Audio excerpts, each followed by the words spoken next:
Bismillahirrahmanirrahim. Bismillahirrahmanirrahim.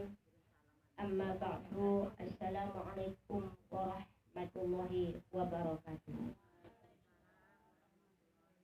Alhamdulillahirabbil alamin wal 'aqibatu lil muttaqin wala 'udwana illa 'alal zalimin. Asyhadu an la ilaha illallah wa asyhadu anna Muhammadan abduhu wa rasuluh la nabiyya ba'd. Puja syukur kita kepada Allah Subhanahu wa taala yang telah melimpahkan rahmat kurnia-Nya kepada kita, memberikan taufik hidayah beserta inayahnya, juga nikmat-nikmat yang lain diberikannya kepada kita, yaitu nikmat panjang umur, nikmat kesehatan, kesempatan dan kemauan, sehingga pada sore hari ini kita dapat bersama-sama berkumpul di rumah Ibu Shahibul Bait yang kita cintai ini dalam rangka melaksanakan ibadah rutin kita sebagaimana biasanya pada setiap harinya, pada setiap Jumatnya kita selalu melaksanakan ibadah kepada Allah Subhanahu wa taala. Kemudian selawat beriring salam kita sampaikan kepada Nabi kita Habibullah Muhammad Rasulullah sallallahu alaihi wasallam. Allahumma shalli wa sallim alaihi. Jangan datangnya beliau membawa ajaran yang benar, mengemban tugas dari Allah Subhanahu wa taala. Insyaallah pada sore hari ini sebagian daripada ajaran-ajaran beliau dari Allah Subhanahu wa taala insyaallah dapat kita laksanakan. Dan kita berharap kepada beliau kiranya beliau bermurah hati dan berkenan membantu kita nantinya, memberikan syafaat kepada kita, karena pada ketika itu tiada satu bantuan yang dapat membantu kita, tiada satu pertolongan yang dapat menolong kita, yang kita harapkan syafaat dari Rasulullah sallallahu alaihi wasallam. Amin ya rabbal alamin. Yang kami hormati Ibu Shahibul Bait di rumah yang berbahagia dan yang bertuah ini, dan yang kami hormati ibu-ibu saudara-saudari sekalian seluruh jemaah majelis taklim yang dimuliakan Allah Subhanahu wa taala. Ibu-ibu saudara-saudariku sekalian yang kami hormati dan kami muliakan. Hari ini topik ceramah kita adalah ada 7 macam, ada 7 golongan orang-orang yang dinaungi Allah Subhanahu wa taala pada hari kiamat. Ibu-ibu saudara-saudariku sekalian, perlukah kita dengan naungan dan pertolongan Allah pada hari kiamat? Perlu. Ada orang yang tidak dinaungi Allah pada hari kiamat? Ada. Ada Allah yang tidak dilindungi Allah pada hari kiamat? Ada. Tapi ada 7 golongan yang dilindungi dan dinaungi Allah. Artinya dinaungi Allah, bagaimanapun panasnya hari kita tak pernah merasa panas, bagaimanapun siksaan beratnya kita tak merasa beratnya siksaan, diringankan Allah. Itu namanya naungan. Dapat naungan, dapat pertolongan dari Allah. Ada 7 golongan.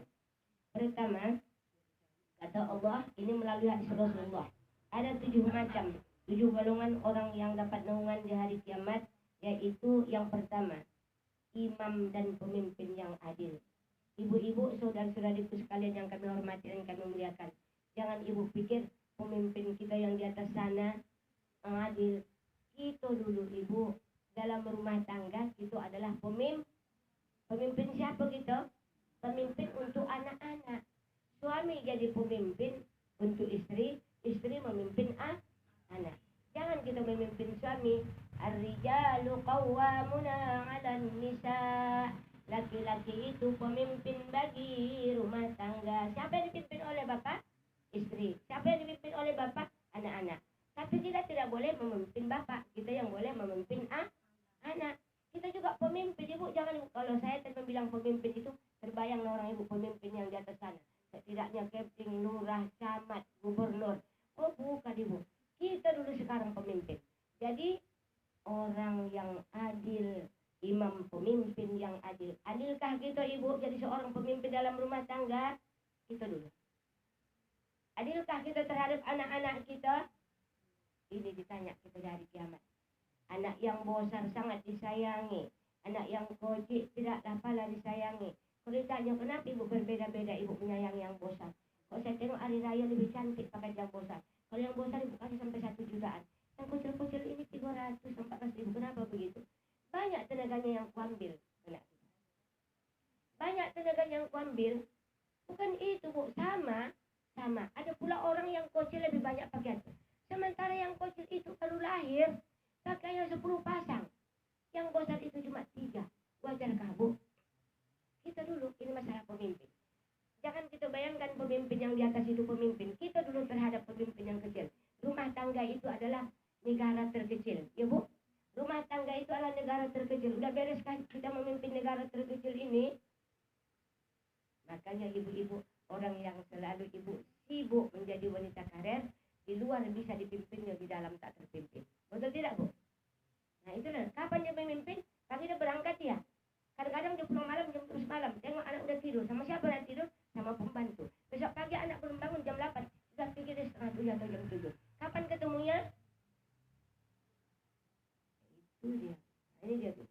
Makanya ibu, orang yang pemimpin yang adil itu walaupun dalam rumah tangga, adil kita terhadap anak-anak kita, maka kita dapat uang di akhirat. Tapi kalau kita tak adil, jelas. Aku malas aku menengok kau. Tak suka aku menengok kau. Pergi. Sama yang kau minta duit. Sifat kau ke ayah kau, tidak punya kau. Dikucilkan anak. Samakah anak itu semua? Sama ada bedanya. Tidak ada bedanya.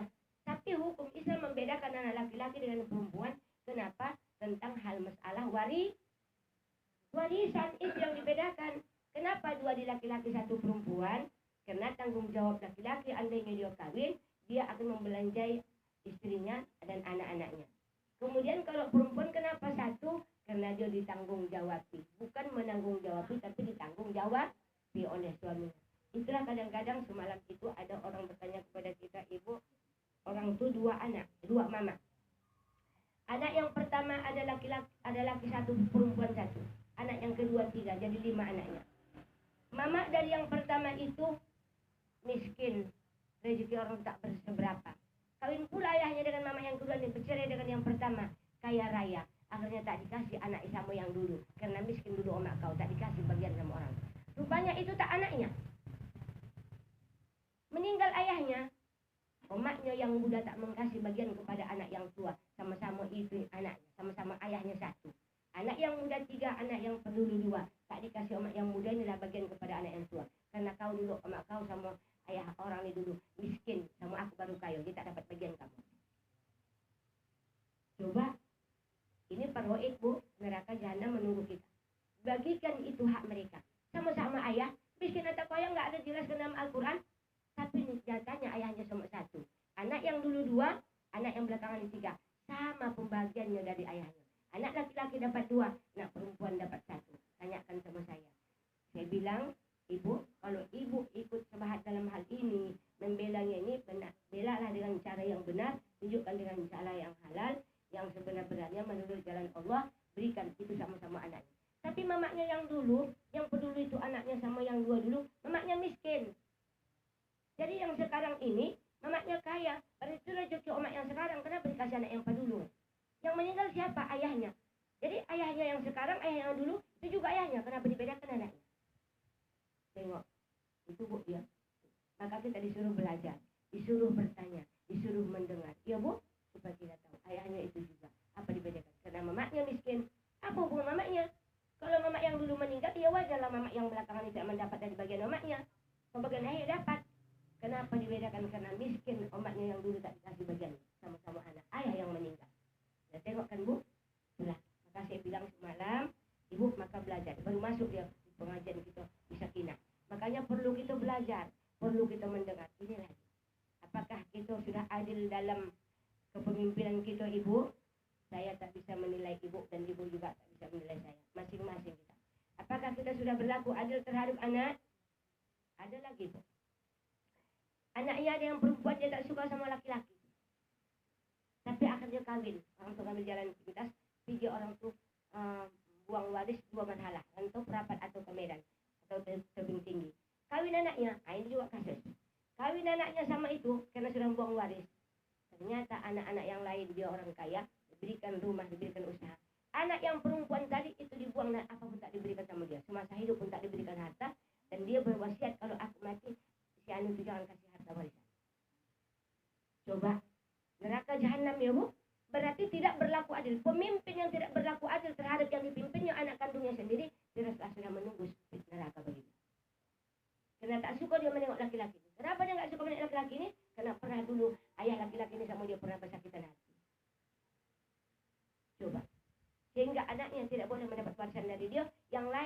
diberinya usaha, diberinya rumah segala macam, tapi anaknya yang itu datang ke rumahnya pun tak boleh. Malah kalau mati aku tak mewarisi, diwasiatkan untuk tidak mewarisi. Adil itu Bu? Saya tanya orang ibu, adil itu terhadap anak?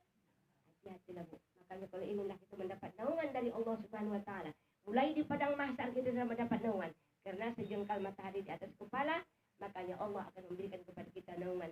Walaupun dekat matahari tak terasa kita panas. Enak aja kita rasa seperti yang kodok dipasangin ya. Enak dengan syukur-syukur. Kenapa itu Bu? Karena kita, perbuatan kita di dunia adalah melakukan keadilan yang terutama kepada yang kita pimpin. Jadi orang tua atau ibu dalam rumah tangga itu adalah pemimpin terhadap anak-anaknya. Itu yang pertama. Kemudian ibu yang kedua katanya ibu adalah pemuda yang tumbuh dalam ibadah kepada Allah. Nah ini dia.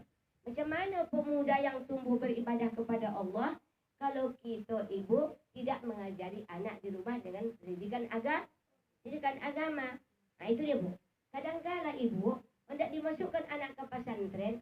Saat ini lagi-lagi digalakkan anak masukkan anak ke pesantren. Di mana-mana masukkan pesantren. Tapi kalau tengok di TV ibu, tengok ibu berita jam 11 malam. Pemimpin pesantren sedikit-sedikitnya diperkosanya 4 siswinya. Nah itu dia, malam semalam dah dia kusir ibu. Setiap malam dibuka lagi jam 11 malam. Metro pula lagi. Tengok. Akhirnya orang takut masukkan anak ke pesantren. Ada lagi semalam itu di daerah kami. Hendak buka pesantren. Dikasih ada Haji Buyung mengasih tanah 2 hektar. Hendak dibuka pesantren. Stop masyarakat. Jangan buka pesantren. Nanti tak ada siswi. Saat ini pesantren semuanya bermasalah. Ketakutan orang masuk ke pesantren. Berapa banyak yang perempuan yang belajar. Laki-laki berapa masuk pesantren. Jarang laki-laki masuk pesantren. Karena terkungkung katanya sakit kali. Mulai makan, pakaian segala macam. Tidur kurang. Maka jarang laki-laki sekarang masuk pesantren. Ada yang sudah masuk murid mengaji saya. 1 tahun lari, lompat, pulang. Elok aku tak sekolah. Ladang aku daripada pesantren itu. Coba. Banyakan perempuan masuk pesantren. Masukkan perempuan masuk pesantren. Habis digarap oleh kepala pesantren. Nah itulah dia. Tapi bagaimana caranya kita supaya anak kita ini menjadi orang ahli ibadah? Itu ajari di rumah. Hamil 4 bulan. Nah itulah. Iya itulah dia Bu. Itulah kasih semuanya. Yang sekarang yang banyak kisah pesantren sekarang yang daerah Jawa. Itulah yang paling banyak sekarang. Nah itulah. Dengar kita kan Bu. Bagaimana caranya kita menjadikan anak kita yang menjadi ahli ibadah? Kan itu tadi kan pemuda yang tumbuh dalam ibadah kepada Allah. Kita di rumah Ibu. Kita mendidik dia di rumah. Dari kecil udah kita didik dia seperti anak saya yang sekarang ini yang 4 tahun tuh. Anak yang saya ambil tuh 4 tahun tuh. Semua dipegangnya. Ada orang yang bangun di muka rumah kita yang taruhnya batu ke rumah kita. Saya tanya. Kita kan tak ada batu bata lagi. Sudah siap tak bangun rumah lagi. Itu saya tanya. Ini batu bata siapa? Batu kita kan. Batu kita. Ada orang nengok. Bunda, itu bukan batu bata Bunda. Saya pun heran. Kalau Bunda punya batu bata. Sampai 20 biji yang tarik ke rumah kita. Batu bata siapa nih nak? Orang itu kan. Tahu dia orang itu. Kenapa dia ambil ini? Biar banyak batu bata kita kan. Coba. Ayo nak, ayo. Bantu. Jangan diantar. Jangan dipulangkan. Nanti katanya nggak ada batu kita. Berdosa kita mengambil ini namanya mencuri. Nanti Allah akan potong tangan kita. Mau tak bertangan? Bilang, Umi orang yang dipajak kita belanja ke pajak tak bertangan itu, Umi, dipotong Allah. Iya, karena jahat tangannya mencuri. Dia memulangkan. Nggak usah Umi, aku yang mantar. Antaranya 2 dan antaranya 3 dipulangkannya. Sejak itu dari kecil tertanamlah di otaknya. Makanya mencuri itu tidak boleh, berdosa pada Allah. Dari segi itu kita tanam. Jangan sudah besar, kalau sudah besar masuk kuping kanan keluar kuping kiri. Tak dengar itu. Dari sejak kecil. Apa yang dikerjakannya? Pada Allah. Disepaknya kawannya. Kalau kita kaki menyepak, maka Allah marah. Apa guna kaki dikasih Allah nak? Untuk berjalan. Besoknya sepaknya orang. Aku ya nanti potong Allah tangan kakiku. Aku minta maaf ya. Itulah dia. Bagaimana cara kita sekarang untuk memberikan pendidikan kepada anak? Sementara kita masukkan ke pesantren bermasalah. Lebih baguslah kita mendidik di rumah. Segala pekerjaannya yang tidak boleh itu, yang dilarang hukum Allah itu, maka kita ajar. Nanti Allah marah lah nak. Marah. Terkadang dibilang, Allah itu mana Mek? Kok bisa marah? Kita tanya, Allah itu tak nampak. Kalau nampak itu bukan Allah. Oh, kalau nampak bukan Allah. Itu kita tanya. Kalau nampak itu apa Mek? Setan. Iya. Itulah. Jadi saat ini kita berikan pendidikan tentang anak itu sampai besar nanti diikatkan itu bahwa mengambil milik orang itu hukumnya dosa. Namanya mencuri. Nah itulah dia. Makanya ibu-ibu kenapa anak-anak kita baik keluar Kadang-kadang kata orang, kenapa nak sana tu? Yang eloklah perangai itu, yang eloklah kelakuan anak itu. Oh iya. Padahal dia tak tahu bagaimana sulitnya kita mengajar anak rumah. Segala yang dipegangnya. Kadang-kadang anak itu bilang, itu ku pegang Allah marah. Ini awak pegang Allah marah. Ini awak pegang Allah marah. Kok hebat kali Allah itu, segalanya dimarahi awak. Dibilangnya, iya. Asal tidak bagus pekerjaan kita, Allah marah. Masuk merekam. Dipikirkannya dulu dia teman. Itulah yang kita berikan pendidikan kepada anak.